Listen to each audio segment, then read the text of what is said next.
Bueno, buenas noches. Muchas gracias por la invitación para presentar un caso que que es bastante infrecuente, pero que lo tenemos que tener en la cabeza a la hora de valorar todos los pacientes complejos que vemos en el día a día. A modo de introducción, siempre es bueno tener una frase como la de Sherlock Holmes que dice que nada resulta más engañoso que un hecho evidente. Y a pesar de eso, presentamos un caso clínico de masculina de 77 años, con factores de riesgo cardiovascular, hipertenso, lipémico, extabaquista y sedentario. El paciente era coronario conocido, ya estaba revascularizado, un bypass eh, coronario en el 2004 con lima de apunte venoso, coronaria derecha y un secuencial a diagonal circunfleja. Tenía además fibrilación auricular crónica, estaba anticoagulado, estaba con una toxicidad por amiodarona con fibrosis pulmonar, una espirometría que tenía un patrón obstructivo moderado, disfunción renal crónica y una poliposis colónica que había tenido un sangrado menor eh, en secundario a la anticoagulación y que no había tenido más complicaciones. El paciente, a su vez, en los años evoluciona con una estenosis aórtica severa que venía en seguimiento, eh, estuvo asintomático, eh, seguimiento con ecocardiografía anual y ecocardiografía de estrés, con buena respuesta. Tenía un área valvular en el último año de 0,75 centímetros cuadrados, con un gradiente ya máximo de 85 y un gradiente medio de 47 milímetros de mercurio, un índice menor de 0,25 de Doppler. Y bruscamente, en 3 meses, se pone sintomático, con línea que evoluciona casi funcional 2-3, ingresa por guardia por una internación, con signos de insuficiencia cardíaca asociada a fibrilación auricular de baja respuesta. Como ven ustedes, es un paciente bastante complejo, con patología coronaria, con patología valvular, en el cual en la valoración, por todos los antecedentes que tenía, se decidió la colocación de una prótesis percutánea. Eh,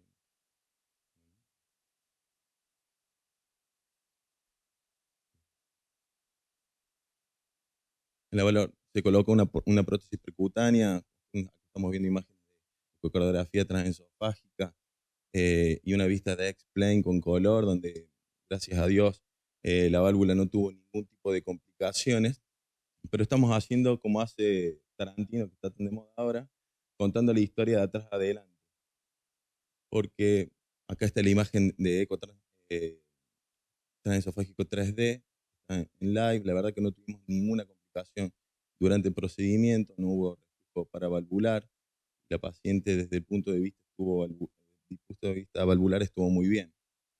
El tema es que cuando hacemos la valoración de los accesos vasculares y de los troncos supraórticos, lo primero que le pidieron fue, como todo, una ecografía Doppler de vasos de cuello.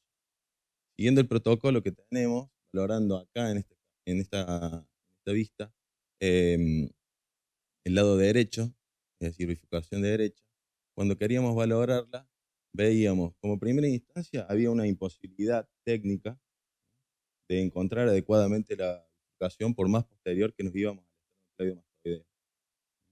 Veíamos una aliasing y no podíamos encontrar adecuadamente la bifurcación. Con parámetros de escala en Doppler color adecuada para la valoración de Doppler de vaso de cuello, encontramos velocidades aumentadas y como una separación de la bifurcación. Y a nivel central se veía esta imagen de aspecto heterogéneo, con zonas más ecolúcidas, un poco eh, hipoecoicas, que estaban por encima de la bifurcación. Tanto cuando desplegábamos en forma o hacíamos algún grado de tilt para valorarla mejor, encontrábamos como si fuera una curvatura, y dentro de esa curvatura, cuando modificamos el box color, velocidades aumentadas. A su vez, y viendo los antecedentes que tenía, ya conociendo que el paciente es un coronario conocido, tenía placas de ateroma, de aspecto mixto, heterogéneo, con degeneración cálcica externa, pero como ustedes pueden ver en esta imagen, ya con un zoom ampliado a la zona de la bifurcación, nunca podíamos desplegar tanto la carótida interna como la carótida externa. Y en la región central se veía asimismo la masa. Cuando nosotros exploramos esto por Doppler pulsado, veíamos que el fenómeno de turbulencia, de aliasing, flujo policromático que veíamos en los dos vasos del lado derecho, tenía velocidades marcadamente aumentadas. Esta es la carótida externa, se hizo tapping, porque muchas veces, los flujos pueden tener algunas velocidades diastólicas aumentadas, y acá, como vemos, nosotros llegábamos a sistólicas que superaban los 3 metros. Cuando valorábamos y hacíamos el TIT para valorar lo que nosotros creíamos que era la arteria carótida interna derecha, vemos imágenes que también están velocidades aumentadas, con un patrón de baja resistencia, con diástoles mayores a la arteria recientemente mostrada, con Doppler color, con velocidades de flujo 32, entre 25, como un espectro, pero ya estando ensanchado, con pérdida de la ventana ultrasónica, y por fuera de la imagen que nosotros veíamos a nivel central. Las velocidades máximas que alcanzamos acá llegaron a 180, 190 centímetros por segundo. La imagen que está al lado, lo que hicimos fue ponerle angiopower, que fue la única modalidad en la que pudimos ver ¿eh? adecuadamente las dos arterias a nivel de la bifurcación con el flujo. Y a su vez, si ustedes pueden ver, aunque es una imagen estática a nivel central, se visualiza que existe flujo en la masa que, dadas las velocidades que nosotros teníamos a nivel del Doppler color, no las podíamos visualizar en la primera imagen. Solamente para mostrarles a nivel contralateral, y no exento a todo paciente que es panvascular, tenía compromiso también con presencia de placas heterogéneas, predominio con degeneración cálcica, y también a nivel de la arteria carótida interna izquierda presentaba velocidades aumentadas, compatibles con una lesión de grado moderado, con velocidades que alcanzaron también similar, 180 centímetros por segundo, pero con una diastólica muy baja, lo cual, lo cual nos hacía pensar que, y en la bifurcación no vimos nada comparado a la imagen que veíamos anteriormente. A su vez, esto es algo que generalmente hacemos, cambiamos el transductor, ponemos un transductor cardíaco, le ponemos el preset de Doppler transcranial y visualizamos cómo está a nivel intracerebral. Es decir, no solamente es factible, importante valorar lo que visualizamos a nivel intracraneal, sino a lo que visualizamos a extracraneal, lo que visualizamos a nivel intracraneal. Lo que ustedes están viendo en la imagen de la izquierda, en la imagen bidimensional, con otro color, de una ventana transtemporal a nivel de la arteria cerebral media. Esto se hace, por supuesto, bilateral para comparar los flujos y tener los índices adecuados. Ustedes, como pueden ver acá, cuando hablamos de Doppler transcranial, lo más importante es hablamos de velocidades medias, ya que justamente como estamos hablando de un polígono que se abastece y ante cualquier lesión que tenga significancia hemodinámica va a tener cambios a nivel de su morfología. Acá estamos viendo velocidades medias superiores a 50 centímetros por segundo, que son normales, y vemos cómo la parte también cómo se pinta adecuadamente, esto teniendo una profundidad de menos de 10 centímetros con angiopower. Es decir, el paciente a nivel intracerebral no tenía ningún compromiso y tenía una adecuada reserva intracerebral. Entonces, por supuesto, cuando un paciente viene para TAVI y una cosa nos saca del foco, decimos, pensemos un poquito y nos paremos ahí a decir cuál puede ser eh, la etiología de lo que nosotros estamos viendo a nivel de la ecografía Doppler de vasos de cuello. Para no perder tiempo eh, y para que sea corto el caso, le hicimos una angiotomografía, en lo cual acá nosotros estamos viendo representación en corte coronal, en MIP, y lo que vemos es lo que veíamos a nivel del Doppler, es decir, en carótida común, en la bifurcación placas, ya una mejor visualización del calcio, y acá una imagen ovoidea, elipsoide, que está por encima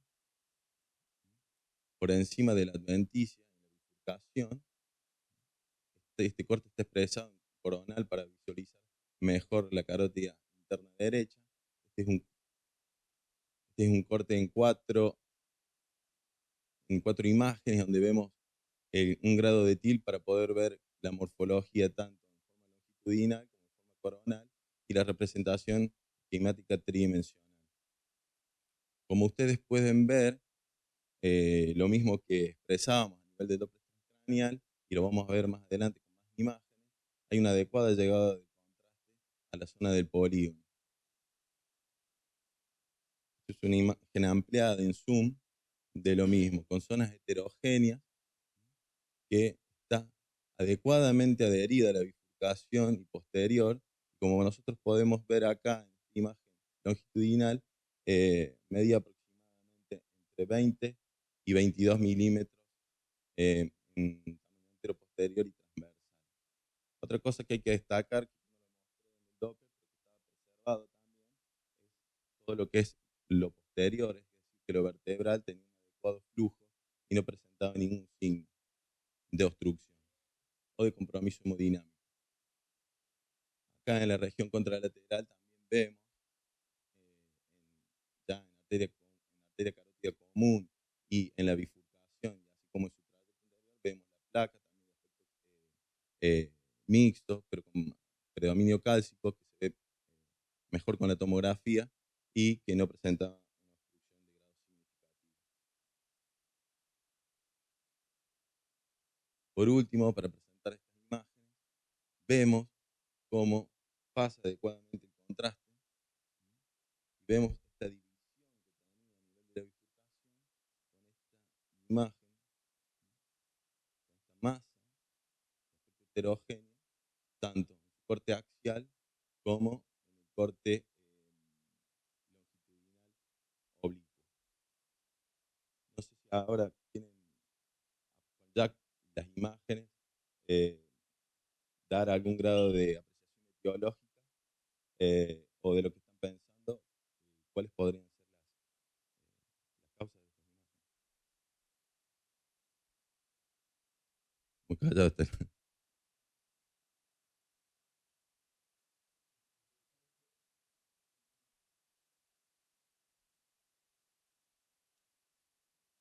En primera instancia, lo primero que hay que pensar ahí por la ubicación y las características que tiene, que es un glomus, un tumor del cuerpo carotidio. La única cosa en la imagen bidimensional que uno esperaría un poco más en el glomus es que tenga un poco más de vasculatura interna, pero probablemente tenga que ver con el seteo. Tenía un Nyquist alto, tenía ganancia un poco baja para detectarlo. No parece ser un hallazgo y nada más, la obstrucción parece ser moderada. Lo único que le agregaría a lo mejor sería una imagen de parénquima cerebral como para descartar realmente que no tenga nada de repercusión la estenosis esa. Perfecto. No sé si alguien quiere. Efectivamente, lo que se trataba era de un glomus carotídeo, solamente para hacer una pequeña revisión. Decir que algo que generalmente lo tenemos, dado su infrecuencia, eh, hay, que hay que tenerlo en cuenta, porque generalmente siempre pensamos que hay algo extra. Pero bueno, como dijo el doctor, dada la localización, pensamos en lo primero esto, es decir, que es el glomus carotídeo es un paraganglioma, es un tumor derivado del neuroectodermo, está localizado en el cuerpo carotídeo, junto a la adventicia, cerca de la arteria carótida común o en la bifurcación, y que pertenece, como dijo, derivado a un tejido paraganglionar de los arcos ya fue descrito ya desde el año 1742 por Van Heller, y la localización carotidia corresponde al 0.01 del total de los tumores. Recordar que el tumor extradenal más frecuente es justamente el glomus carotídeo, pero lo más frecuente es que se localice en la región suprarrenal y es el fibroadenoma. Dependiendo de la característica que tenga el glomus, puede ser una forma esporádica familiar. Cuando hablamos de forma esporádica, tiene una clara predilección por el sexo femenino, una relación de 3:1, y hay una incidencia, sobre todo en pacientes que viven a una gran altitud o que tienen una hipoxemia marcada. Generalmente hay cosas muy importantes que nosotros podemos aportar desde la clínica. Generalmente es una masa no dolorosa que se genera sobre el músculo esternocleidomastoideo anterior. Lo más frecuente es que provoque compresión externa, y eso va a depender mucho del tamaño, y ya vamos a ver la clasificación, y puede generar soplo o frémito. Maxi, sí. 1 minuto. ¿Sí? Movilidad es muy importante para ver el signo de Fontaine, que tenga una movilidad vertical y no cefalocaudal, por lo que hay que hacer diagnósticos diferenciales con linfadenopatías, tumores, partes blandas y otros tumores.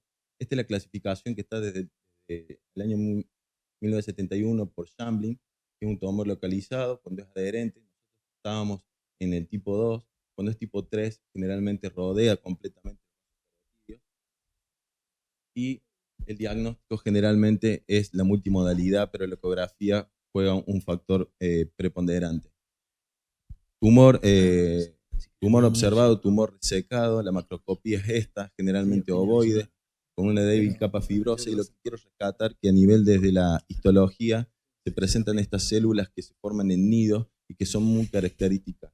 Hay que decir que estas no son tumores cromafines, por lo cual no se aplican catecolaminas, y su malignidad es generalmente infrecuente. Hay que tener en cuenta que estos tienen complicaciones. No tienen mortalidad, es menor al 1%, pero tiene una morbilidad cercana al 40%, en el cual puede haber ACV, hemorragia. Lo más frecuente es lesiones de nervios de pares craneales. Está descrito el síndrome de fallo barorefléctico y la disfonía o cualquier otra complicación a nivel cervical. Como son de conclusión, y para llevar 5 ideas y 4 conclusiones a la casa, decir que los tumores del cuerpo carotídeo son muy infrecuentes, pero lo tenemos que tener en nuestra mente. El tratamiento quirúrgico depende en gran parte de la habilidad y la experiencia del grupo quirúrgico que está al frente. Hay varias técnicas y están bien descritas.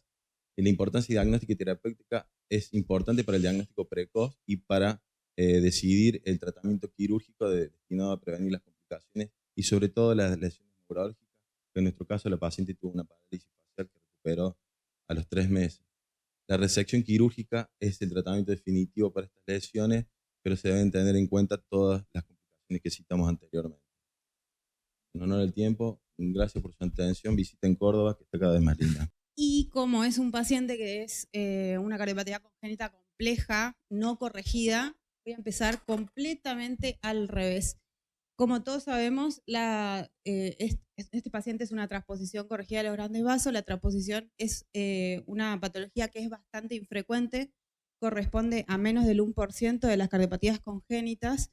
La etiología es desconocida, pero sabemos que en la embriogénesis el bulbus cordis, en vez de hacer un dextrogiro, hace un levogiro, lo que me determina que una doble discordancia, en donde esto quiere decir que existe una discordancia tanto aurículo-ventricular como ventrículo-arterial, es decir, que existe la relación de la aurícula derecha con el ventrículo izquierdo, y esto se comunica con la arteria pulmonar, y la aurícula izquierda con el ventrículo derecho, que esto se comunica con la aorta, ¿sí? Fíjense cómo esto me determina este tipo de giro, que la arteria pulmonar se encuentre encajada entre las válvulas auriculoventriculares.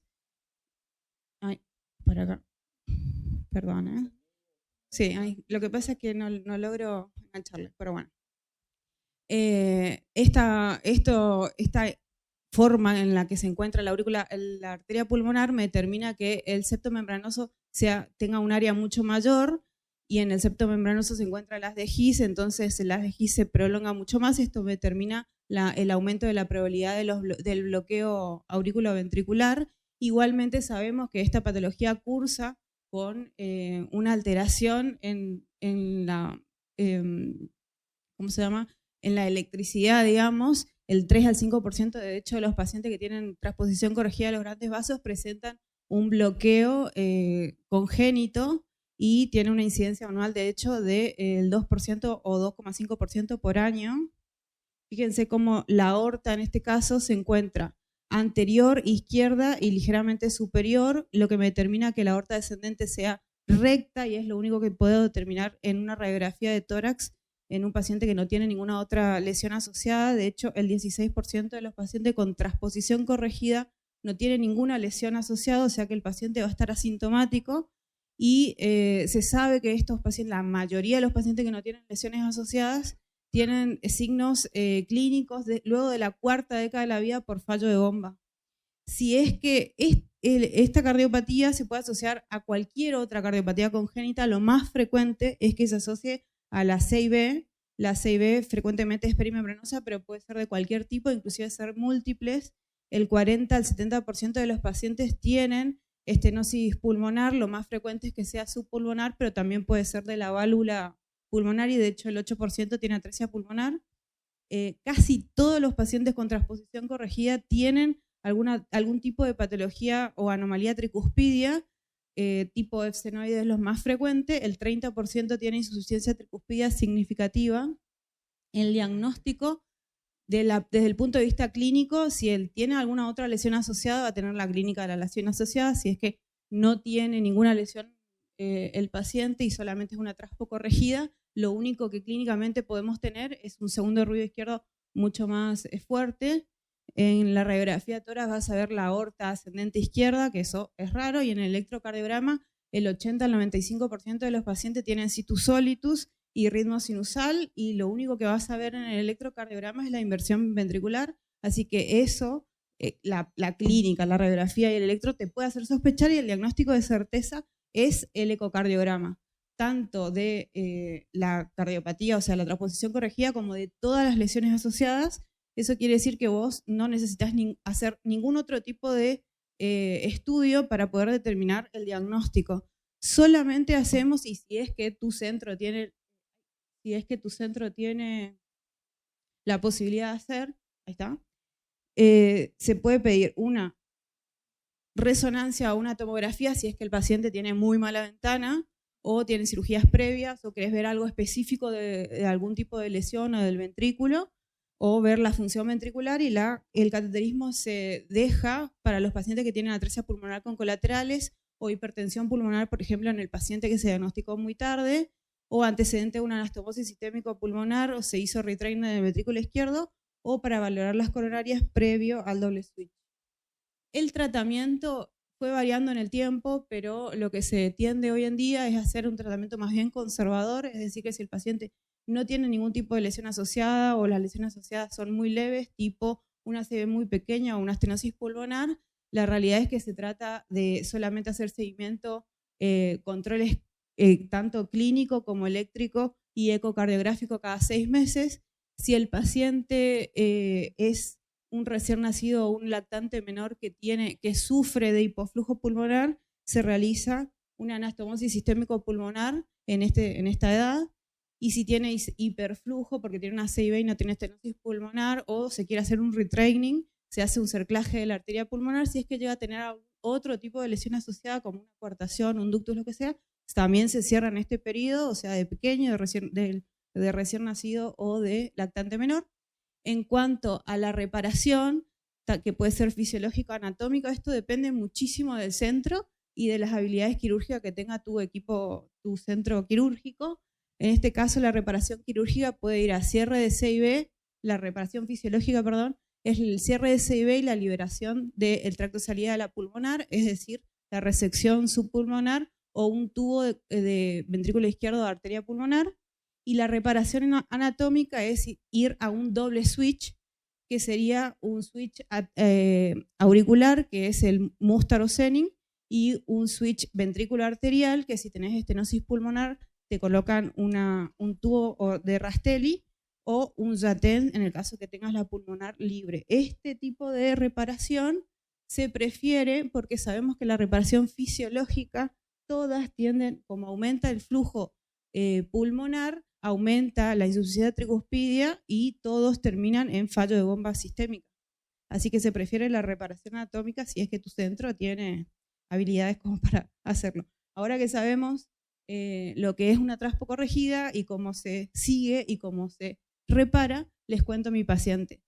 Es un paciente masculino, término peso adecuado, la madre no sabía que tenía un hijo con una cardiopatía congénita, así que se diagnosticó postnatal. A los 26 días de vida nos derivan del hospital de Pilar por sospecha de cardiopatía congénita. Nosotros al ingreso en el hospital de Gutiérrez le hacemos diagnóstico de una transposición corregida o LTGA con CIB, coartación de aorta, con hipoplasia al arco transverso y un doble sistema cava. Esto fue a los 26 días de vida. 4 días más tarde, con 3 kilos, le hacemos la corrección de la coartación, es decir, una cuartatectomía y un cerclaje de la arteria pulmonar. El paciente todo el primer año evoluciona con múltiples cuadros respiratorios y con muy mal progreso de peso, así que se realiza un cateterismo diagnóstico para ver si no era por el cerclaje, que no estaba muy ajustado, pero se veía que el cerclaje era efectivo y aún así, por este mal progreso de peso, se le da turno quirúrgico para hacer un doble switch. Pero el paciente a los 2 años, cuando vuelve para hacerse el doble switch, vemos que había mejorado clínicamente, había engordado y saturaba muy bien, así que se decide realizar controles clínicos hasta los 4 años, en donde regresa desaturado y con una imagen por eco de una estenosis subaórtica, si bien no tenía gradiente, y el ventrículo derecho estaba muy anterior, así que como el paciente iba a ir a doble switch y colocación de Rastelli, no iba a ser factible. Así que le hacemos un segundo cateterismo para determinar conducta quirúrgica. En el cateterismo vemos que no tiene estenosis subaórtica, pero lo que tiene es una insuficiencia de la válvula B moderada, o sea que por la disposición anatómica no podría ir a doble switch y por la insuficiencia de la válvula B tampoco podría ir a corrección fisiológica, y como el paciente estaba con clase funcional 1, se decidió control clínico. Y se mantuvo así hasta los 11 años, fíjense cómo tiene la pérdida de la válvula B sistémica, pasaba de moderada, leve a moderada, moderada, siempre estuvo bien cerclado y de hecho este cerclaje bastante importante hizo que empiece a tener este gradiente subaórtico que fue aumentando en severidad hasta ser severa. La función siempre fue conservada y el paciente siempre estuvo estable hasta los 11 años, en donde regresa con incapacidad funcional, saturado 89, el máximo esfuerzo llegaba a tener una cianosis severa y una depresión del ST, así que se le explica al paciente con 11 años que necesitábamos, que era imperativo hacerle una cirugía, hacerle previamente un cateterismo, pero a los 11 años el paciente empieza seguimiento con salud mental y tratamiento psiquiátrico y se rehúsa a hacerse la cirugía y se pierde por 12 años, perdió el seguimiento, vuelve cuando estaba muy sintomático, le pudimos hacer el cateterismo recién en el 2016, vuelve, fíjense, desaturado, una cianosis leve, saturando 92, con una CIB, fíjense que era grande, tenía la misma presión en ambos ventrículos, estaba bien cerclado con más de 100 de gradiente y ya tenía una estenosis subaórtica bastante importante. Les voy a pasar el cateterismo que en realidad no le va a aportar mucho ahora a ustedes. En ese momento, con este cateterismo, lo volvemos a presentar en Ateneo y se decidió hacerle una corrección fisiológica con resección subaórtica y colocación de cables de marcapaso porque, como les dije antes, tiene alta incidencia de hacer bloqueos. Y el paciente, habiéndole explicado todo, se niega de nuevo a la cirugía y discontinúa el seguimiento y vuelve recién casi este año a control por consultorio ambulatorio, saturando 88% con clase funcional 3, 4. Estaba bien cerclado, el gradiente subaórtico ya era severo y tenía buena función. Nosotros ahí le explicamos que necesitábamos hacerle la cirugía y como estaba muy sintomático, accede a la cirugía y se interna en marzo de este año, y cuando le hacemos el eco al ingreso, vemos que el ventrículo derecho estaba miocardiopático y tenía imágenes de SIB múltiples. Así que se decide, antes de hacerle la cirugía, hacer una resonancia, que se lo hace, bueno, este es el ecocardio de ingreso, fíjense cómo tiene este ventrículo sistémico, que es mucho más pequeño, hipertrófico, Y en el ventrículo derecho, acá se ve una imagen como impresiona una solución de continuidad que si bien con color no yunteaba nada, pero no nos daba dudas si no tenía otra CIB más. En este caso, esta imagen es para, bueno, y acá se ve la insuficiencia ABLB de la válvula sistémica. Y en este caso es para ver la obstrucción subaórtica. Es un eje largo no muy estricto, pero esta es la obstrucción subaórtica del paciente, que tenía un cono bastante importante ahí abajo, y los vasos que eran casi anteroposteriores. La ventana del paciente no era muy buena, por eso no le traje muchas imágenes.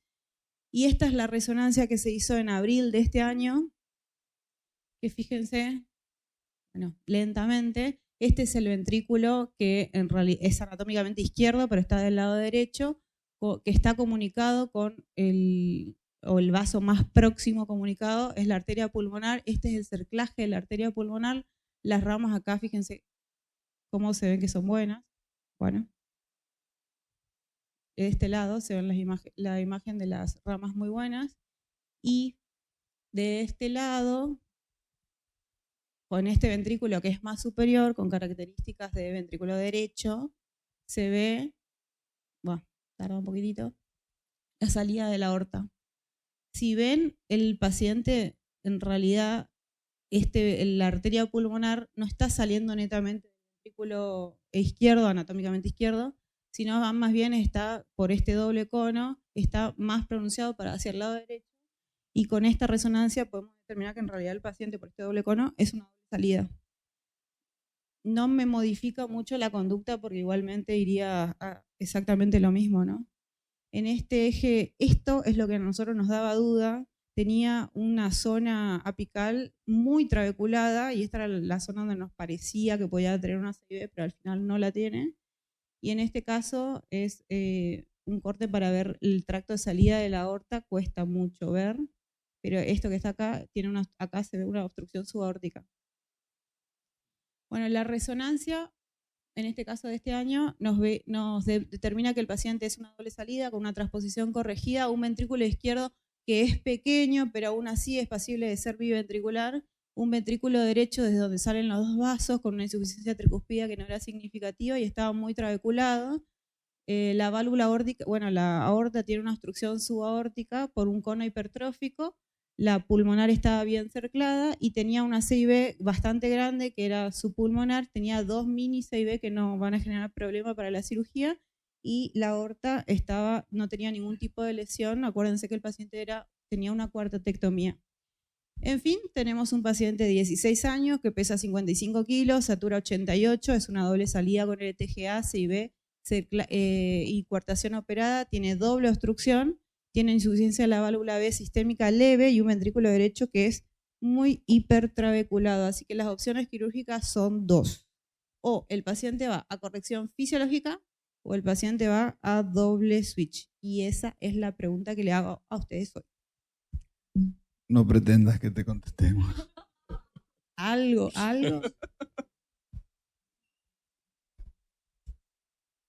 Es difícil, ¿no? ¿Algún valiente?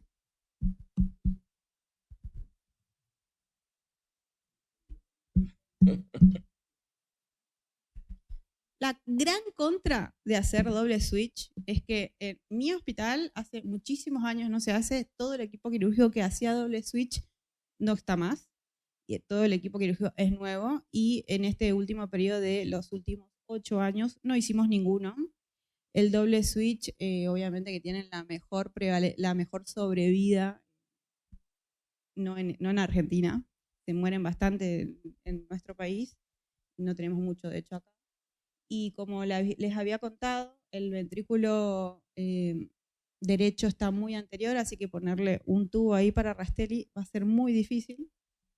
Así que lo que nosotros pensamos hacerlo en realidad es que vaya camino a corrección fisiológica, que es esto que está acá arriba, que sería cerrar la CIB, desobstruirlo tanto la pulmonar como la aorta y decerclarlo, a sabiendo que obviamente el paciente va a empezar a perderle más la tricúspide y va a terminar en fallo sistémico, pero bueno, es lo único que le podemos hacer. Ahora el paciente desatura y tiene una obstrucción en la aorta severa, así que sí o sí necesita hacerse la cirugía.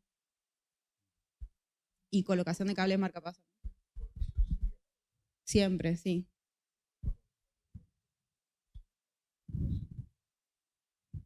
Se podría. Sí, sí. Lo podemos hacer. Lo voy a plantear. Este paciente se presenta la semana que viene en Ateneo, así que lo vamos a plantear.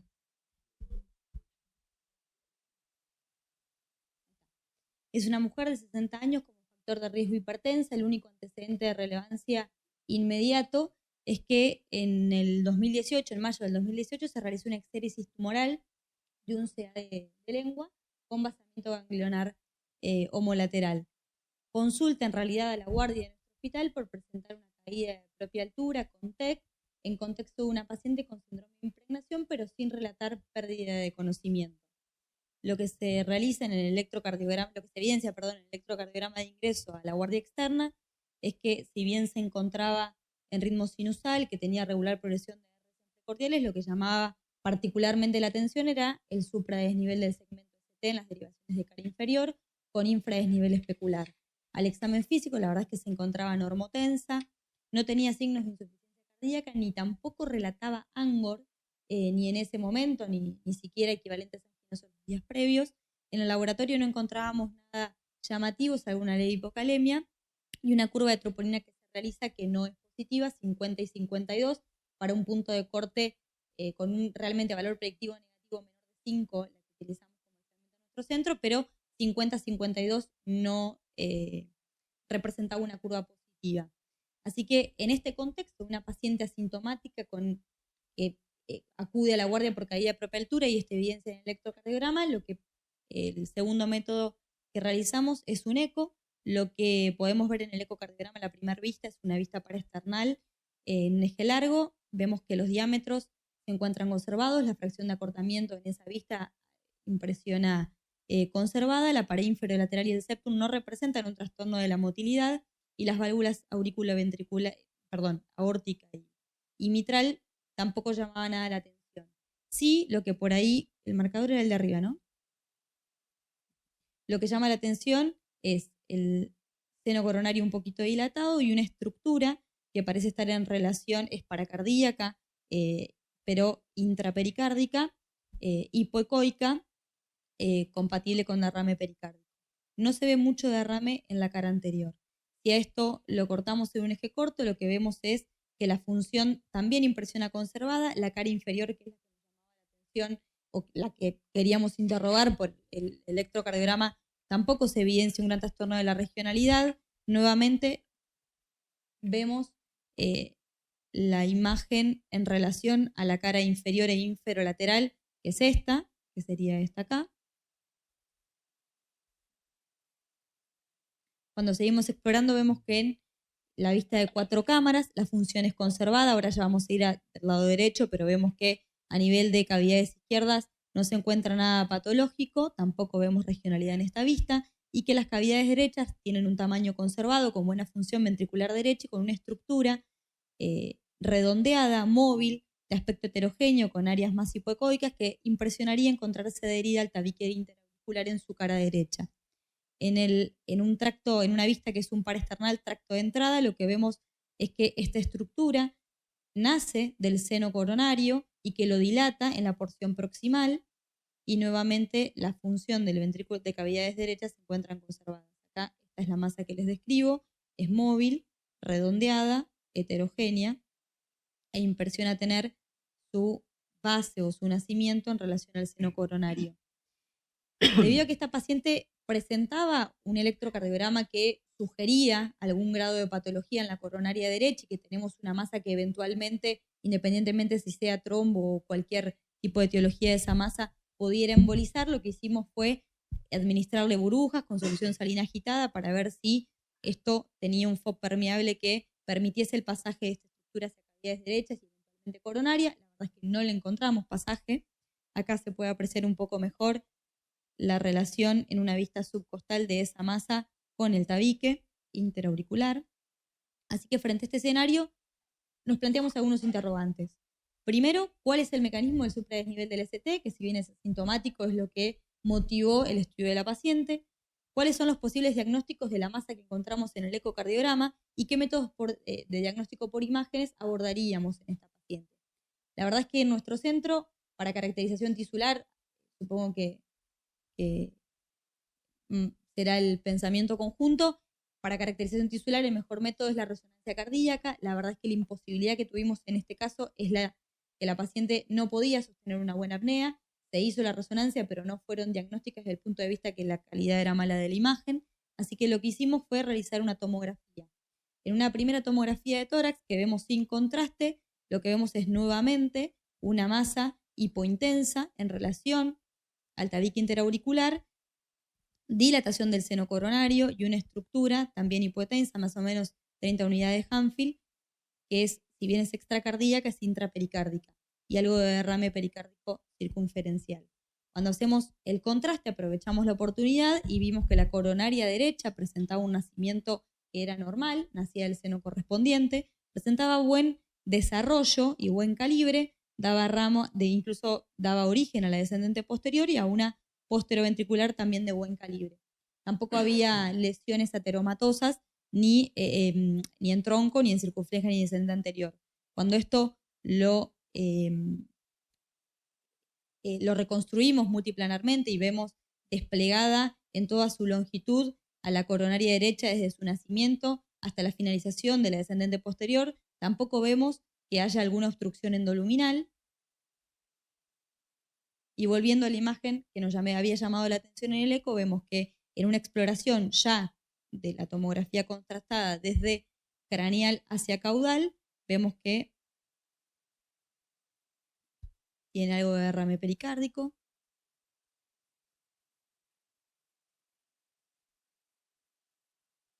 Empieza a aparecer la estructura que habíamos visto en el eco.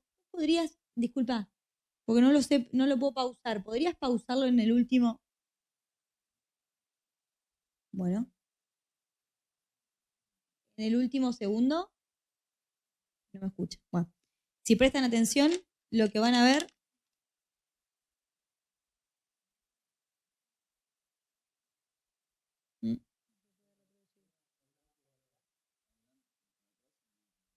a ver, ahí.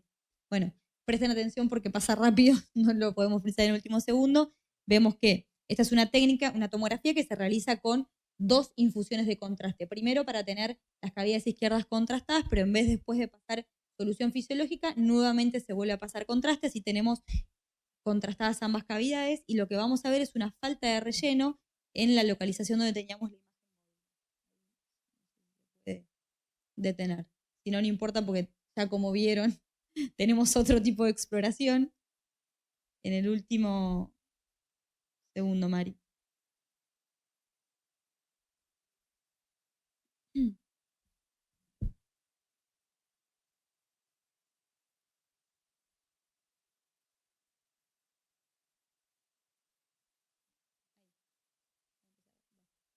Créanme que estaba ahí.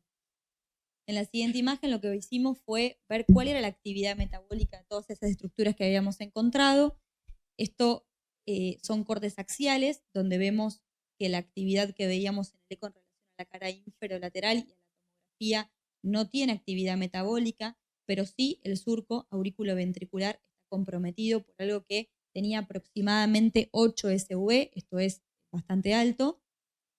Cuando seguimos un poquito más caudal, vemos que la actividad metabólica continúa, pero en el centro hay una actividad que no se encuentra metabólicamente, hay una región que no se encuentra metabólicamente activa, y cuando exploramos en secuencias coronales, desde anterior hacia posterior, vemos cómo la cara inferior se encuentra comprometida por una estructura metabólicamente activa, sobre todo en la periferia, con un core que no presenta metabolismo y que lo hace desde anterior a posterior en casi la totalidad de su extensión. Así que, respondiendo a las preguntas que nos habíamos hecho al principio, lo que creemos, y esto es acá donde si quieren podemos discutir, cuáles son los posibles diagnósticos. Creemos que la imagen que veíamos en el 4 cámaras móvil en relación al tabique interauricular desde el lado derecho podría corresponder a trombosis del seno coronario, ya que no evidenciamos actividad metabólica tras la infusión de FDG. pero asociado a un tumor cardíaco, que es la parte que nosotros vimos, que comprometía el surco auriculoventricular en su topografía izquierda y por ende también el seno coronario. Y respecto a cuál es el posible mecanismo, el supradesnivel del ST que presentaba la paciente, bueno, ya vimos que la cara inferior se encontraba infiltrada. Nada más.